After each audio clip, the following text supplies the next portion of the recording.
नमस्कार स्टूडेंट, आज की आपकी इस क्लास में आप सभी का स्वागत है। आज का जो अपना टॉपिक है वो रहने वाला है सहसंयोजक बंध का ध्रुवीय लक्षण। तो जो सहसंयोजक बंध होते हैं, ठीक है ना, तो वो दो प्रकार के अणुओं में बनते हैं। एक तो होते हैं अध्रुवीय अणु और एक होते हैं ध्रुवीय अणु। तो ध्रुवीय अणु वो कहलाते हैं जो कि अणुओं में विपरीत परमाणुओं के आबंध या आबंध से बनते हैं, तो वो ध्रुवीय अणु होते हैं। इसके अलावा जो अध्रुवीय अणु हैं वो उसमें क्या होते हैं, ऐसे अणु होते हैं वो जिनमें परमाणु समान होते हैं। यदि परमाणु उनमें समान है, ठीक है ना, तो वो अध्रुवीय होते हैं, इनके बीच प्लस और माइनस का है ना पोलरिटी नहीं होती है। तो दो समान परमाणुओं के मध्य जो सहसंयोजी बंध बनता है वो अध्रुवीय होता है, जबकि दो असमान परमाणुओं के जो मध्य है ना सहसंयोजी बंध बनता है वो ध्रुवीय होता है। और जिसमें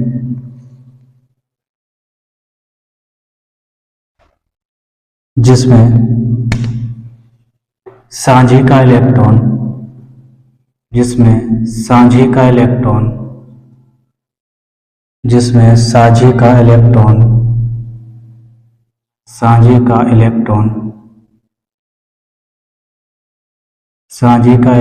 अपेक्षाकृत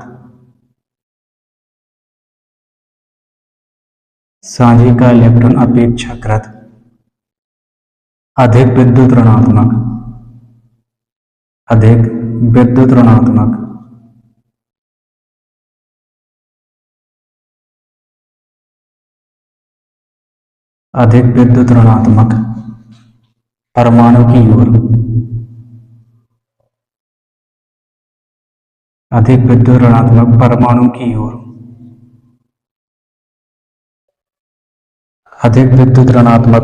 की ओर जिसमें साझे का इलेक्ट्रॉन अपेक्षाकृत अधिक विद्युत ऋणात्मक परमाणु की ओर चला जाता है, जिससे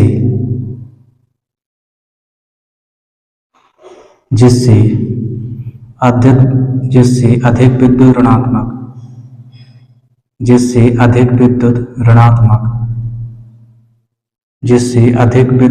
ऋणात्मक परमाणु पर आंशिक ऋण आवेश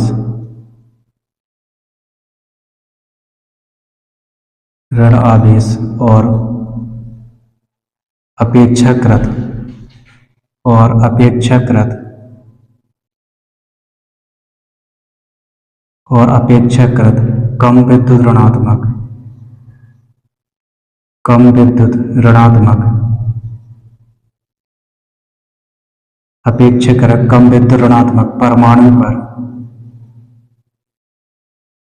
परमाणु पर आंशिक धनावेश आ जाता है, आंशिक धन आवेश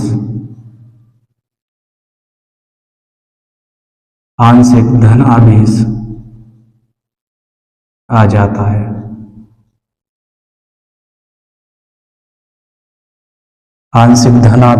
जाता है। इसके बाद अपन एग्जाम्पल देखेंगे कुछ एग्जाम्पल। सबसे पहले अपन ऐसे है ना अणु देखते हैं, है ना, जिनके परमाणु के मध्य जो परमाणु है वो समान होते हैं और जिनमें क्या होता है अध्रुवीय सहसंयोजक बंध होता है। जैसे कि Cl2 है, Cl2 हो गया, N2 हो गया, O2 और H2। ये ऐसे परमाणु होते हैं या ऐसे अणु होते हैं जिनमें समान परमाणु होते हैं, और जब इनमें समान परमाणु होते हैं तो इनमें है ना सभी दोनों परमाणु समान हो गए तो इसमें विद्युत ऋणात्मकता का अंतर नहीं होता है।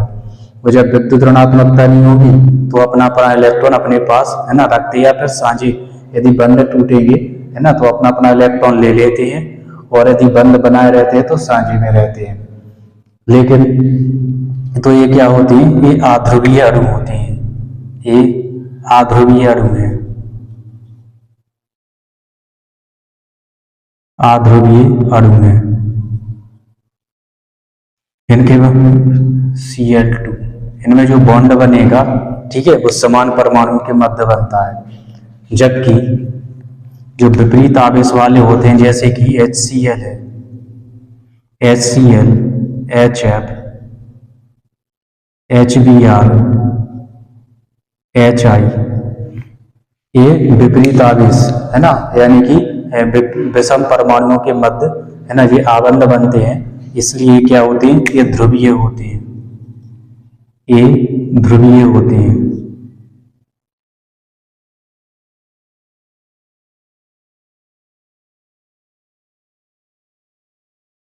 ये ध्रुवीय होते हैं और ध्रुवीय होने के कारण इनमें आयनिक लक्षण भी आ जाता है। ठीक है ना, ध्रुवीय होने के कारण इनमें आयनिक लक्षण भी आ जाता है।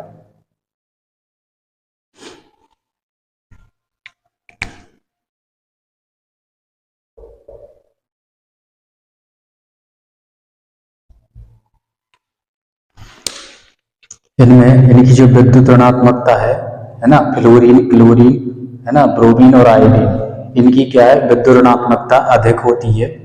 और जबकि जो हाइड्रोजन है, इसकी विद्युत ऋणात्मकता कम होती है। तो जब ये बंध टूटता है, जैसे HCl का उदाहरण ले लें अपन, है ना, H बॉन्ड Cl, जब इसमें ये बंध टूटता है, ठीक है ना, तो क्लोरीन क्या है, अधिक विद्युत ऋणात्मक होता है। तो इस वजह से जो साझे का इलेक्ट्रॉन है ना, ये इसकी ओर चला जाता है। ये साझे का इलेक्ट्रॉन है, ये इसकी ओर चला जाएगा। तो जिसकी ओर जाता है, इस पर क्या हो जाता है, आंशिक ऋण आवेश आ जाता है ना, और जिसका इलेक्ट्रॉन जाता है तो उस पर आंशिक धन आवेश आ जाता है। ठीक है ना, आंशिक धन आवेश आ जाता है।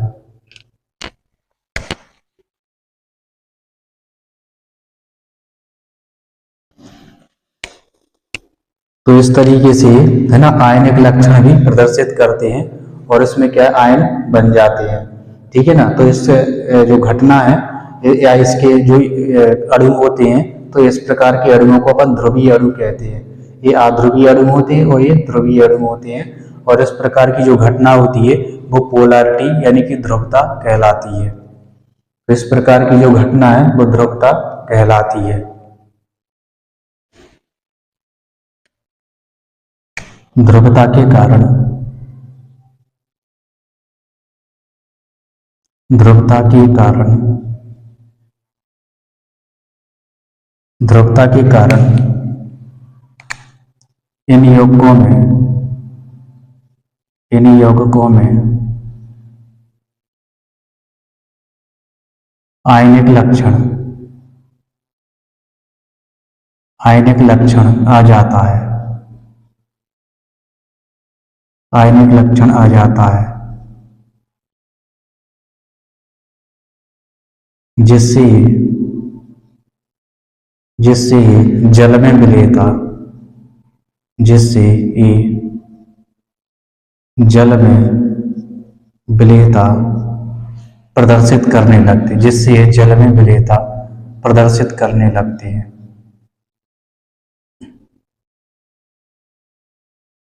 यानी कि ये जो होते हैं ये जल में विलय हो जाते हैं, यानी कि जल में घुल जाते हैं। ठीक है ना, और जल में घुल करके आयन बनाते हैं। HCl है ना, जल में घुल करके आयन बना लेता है, यानी कि आयनिक लक्षण आ जाता है इसमें। ठीक है, और विद्युत का ये चालन भी करता है।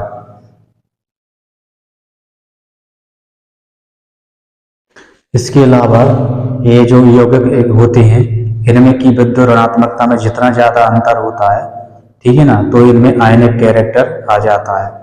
यदि इनमें जो ध्रुवता का अंतर बहुत ज्यादा हो जाता है, ठीक है ना, और तो इसमें 50, है ना, प्रतिशत से ऊपर तक का आयनिक गुण आ जाता है। और जब इनमें 50% से ऊपर तक का आयनिक गुण आ जाता है, तो इस प्रकार के बंध को, है ना, आयनिक बंध भी कह सकते हैं। इसके बाद आती है इनकी माप, है ना, जो सहसंयोजक बंध है, तो इनकी जो माप होती है उसको अपन काय में मापते हैं, यानी कि जो ध्रुवता है, ठीक है ना, तो इसका एक मात्रक होता है जिसको डिबाई बोलते हैं।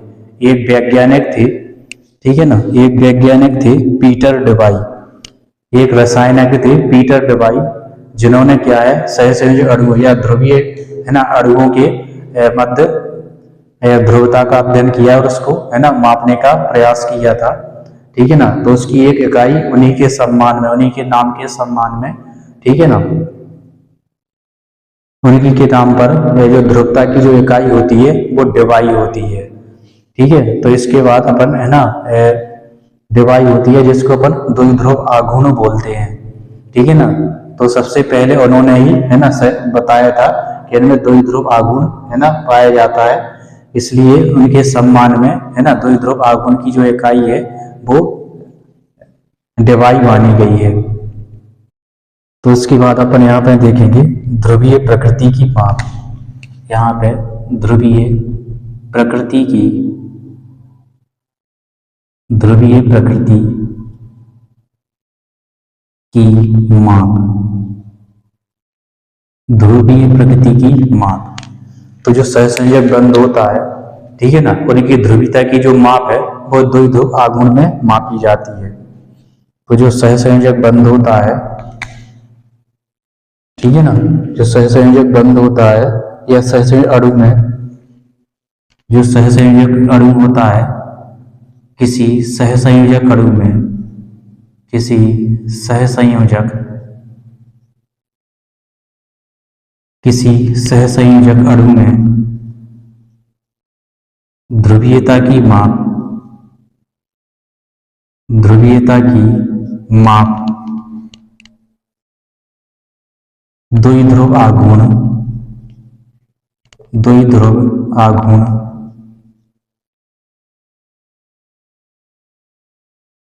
द्विध्रुव आघूर्ण जिसको डाइपोल मूवमेंट बोलते हैं, डाइपोल, डाइपोल मूवमेंट बोलते हैं, डाइपोल मूवमेंट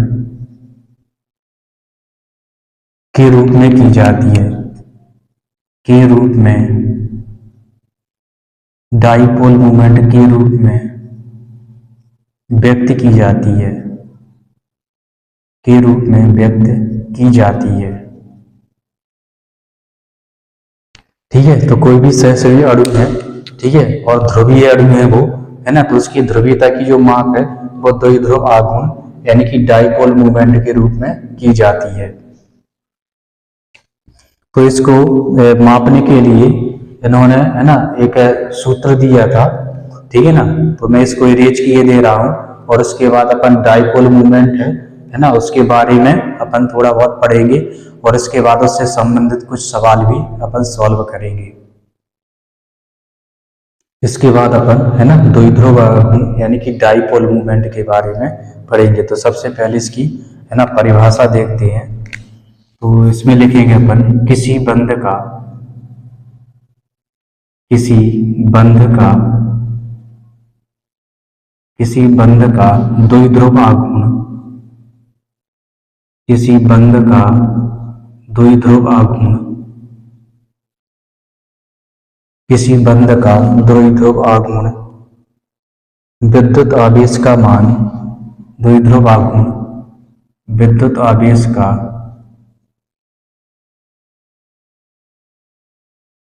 विद्युत आवेश का मान, विद्युत आवेश का मान तथा बंध लंबाई, विद्युत आवेश का मान तथा बंध लंबाई, बंध लंबाई के गुणनफल, बंध लंबाई के गुणनफल, गुणनफल के बराबर होता है, के बराबर होता है,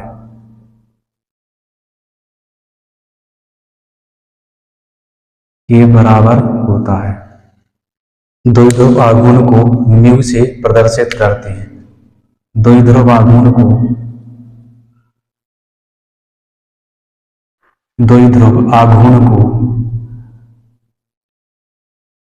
द्विध्रुव आघूर्ण को म्यू से दर्शाया जाता है, म्यू से दर्शाया जाता है, अर्थात म्यू बराबर, म्यू बराबर म्यू बराबर इंटू डी, डी। ये इसका फॉर्मूला होता है द्विध्रुव आघूर्ण का, ये द्विध्रुव आघूर्ण का फॉर्मूला होता है, जिसमें म्यू क्या है, द्विध्रुव आघूर्ण है, ई इलेक्ट्रॉन का है ना आवेश या इलेक्ट्रॉन विद्युत आवेश है इलेक्ट्रॉन का, और डी क्या है, बंध लंबाई है। डी क्या होती है इसमें, बंध लंबाई है। तो ई बराबर आवेश को ESU तथा डी बराबर बंध लंबाई को सेंटीमीटर है ना रखने पर तो जो म्यू की इकाई है ESU सेंटीमीटर होती है। इसकी जो इकाई हो जाएगी वो ESU सेंटीमीटर हो जाती है, जहां पे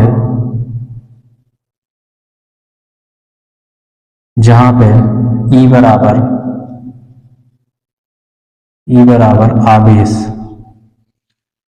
आवेश को ESU आवेश है ना ESU में, और डी क्या है, बंध लंबाई, डी है बंध लंबाई,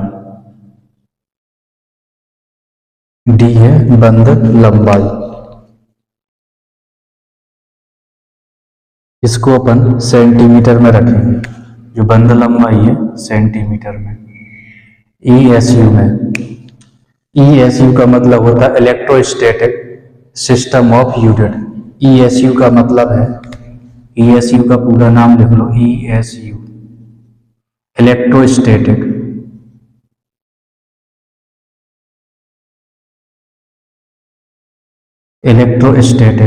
system of unit, electrostatic of unit, ठीक है ना। ESU सेंटीमीटर होती है इसकी इकाई, ESU सेंटीमीटर। और द्विध्रुव आघूर्ण को CGS इकाई में डिवाइड कहते हैं, और द्विध्रुव आघूर्ण को CGS इकाई में, द्विध्रुव आघूर्ण को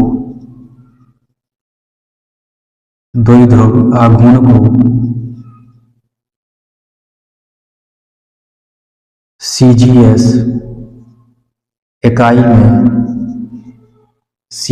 इकाई में डिवाई कहती है, जिसको डी से प्रदर्शित करते हैं, डिवाई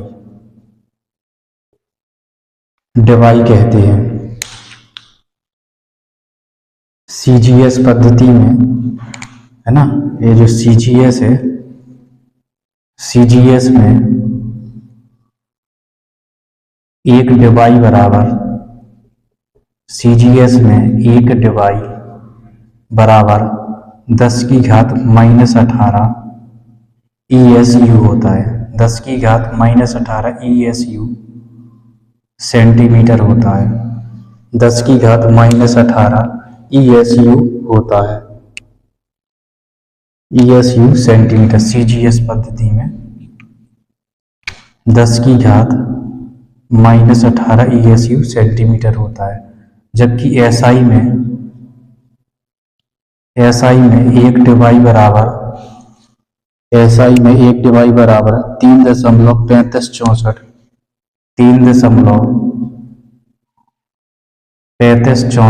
गुणा 10⁻³ सेंटीमीटर या कूलॉम मीटर होता है, कूलॉम मीटर होता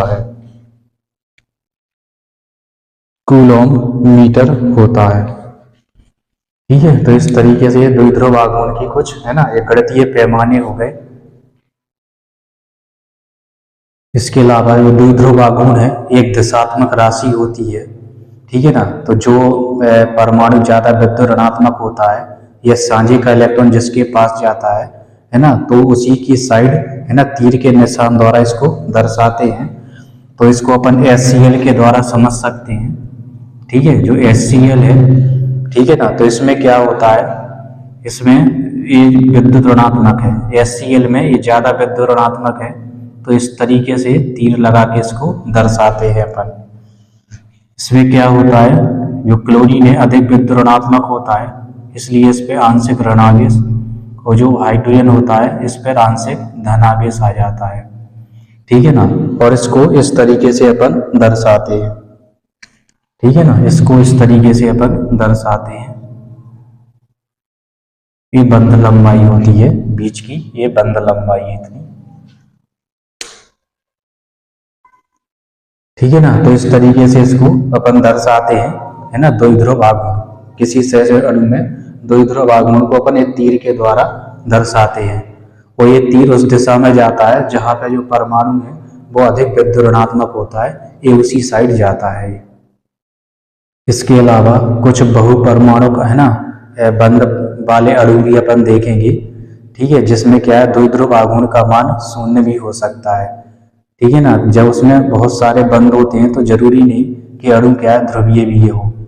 तो इस प्रकार के कुछ जैसे CO2 है, H2O है ना, तो इसकी आकृति पर भी ये निर्भर करता है कि उसका द्विध्रुव आघूर्ण का मान कैसा होगा। तो मैं इसको इरेज करके, है ना, कुछ और एग्जाम्पल लूंगा, है ना, जिसमें क्या है एक से अधिक बंध होते हैं, यानी कि डबल बॉन्ड भी इनमें होते हैं, तो उनमें किस तरीके से अपन द्विध्रुव आघूर्ण को देख सकते हैं।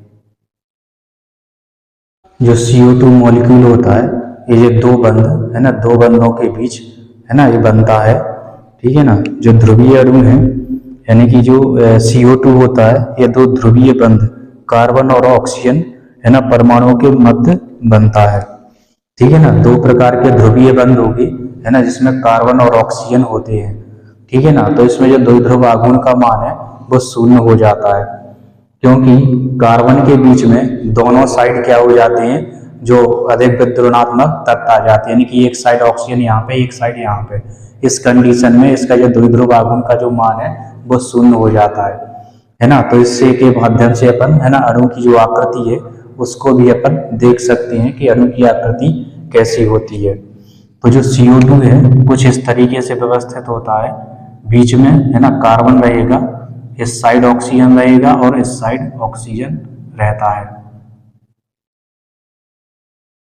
ठीक है। जब ये बंध टूटेगा, ठीक है ना, तो यदि की अपेक्षा जो ऑक्सीजन है ये अधिक विद्युत ऋणात्मक है ना। ये कार्बन की अपेक्षा ऑक्सीजन अधिक विद्युत ऋणात्मक तत्व होता है, इसलिए जब ये बंध टूटेगा, ठीक है ना, तो इस पे नेगेटिव चार्ज आएगा, ठीक है ना, और इस पे पॉजिटिव चार्ज आ जाता है, ठीक है ना।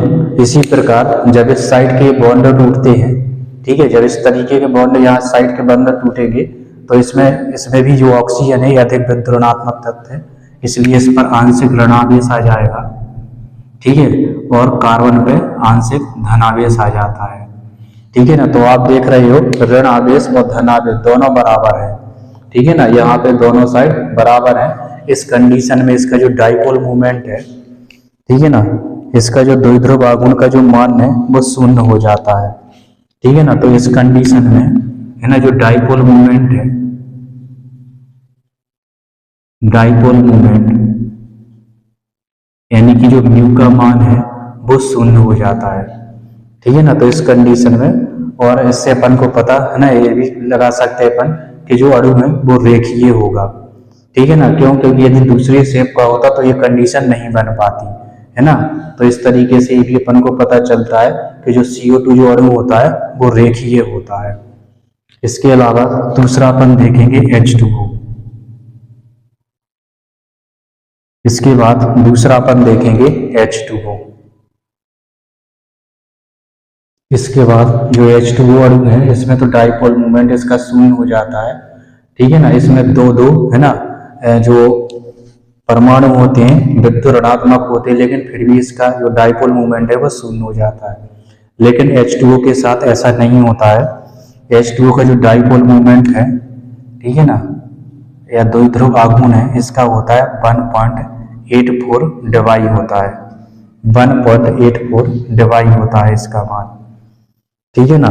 ये क्या होता है, जो जल का अणु है दो, है ना, ध्रुवीय बंध रखता है, ठीक है ना, वो बॉन्ड H के बीच में दो ध्रुवीय बंध रखता है, दो ध्रुवीय बंध रखता है।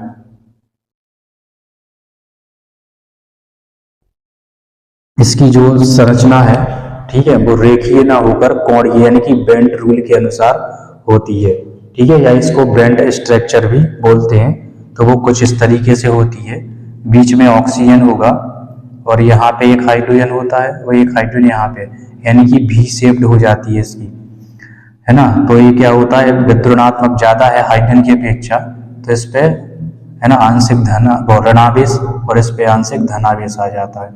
इसी प्रकार ये बंधन टूटेगा तो इस पे आंशिक ऋणावेश और इस पे आंशिक धनावेश आ जाता है, ठीक है ना। तो इसकी जो आकृति है वो क्या होती है, भी शेप्ड या बेंड स्ट्रक्चर होती है इसकी। तो इस तरीके से और भी है ना कंपाउंड या जो अणु है वो है ना अपन उसको देख सकते हैं। इसके अलावा डाइपोल मूवमेंट से संबंधित अपन एक सवाल करेंगे, ठीक है, इससे संबंधित एक सवाल भी करेंगे अपन। इसके अलावा ये द्विध्रुव आघूर्ण है ना, इसके दो उपयोग भी होते हैं, है ना। पहला तो है अणु की संरचना ज्ञात करने या अणु की आकृति ज्ञात करने में।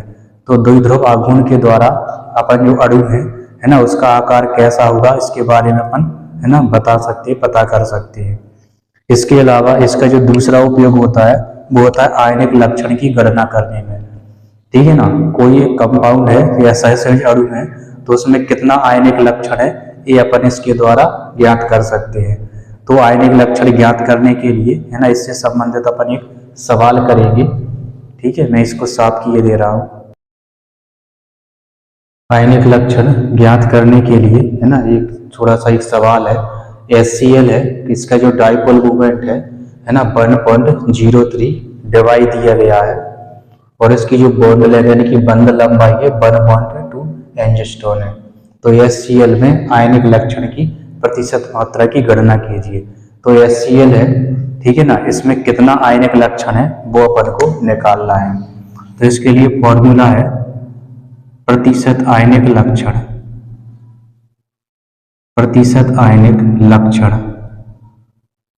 बराबर म्यू गुणा 100, म्यू गुणा 100 बटे में 4.8 डिवाई 4.8 डी, 4.8 डी।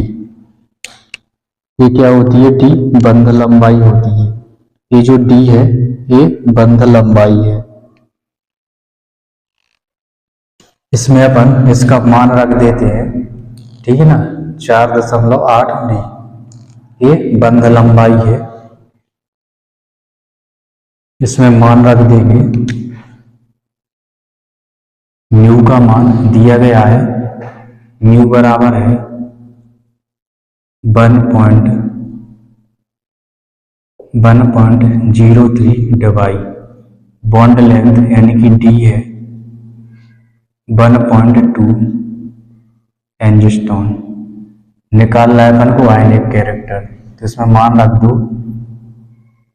3 × 100 4.8 और गुणा लगा दो,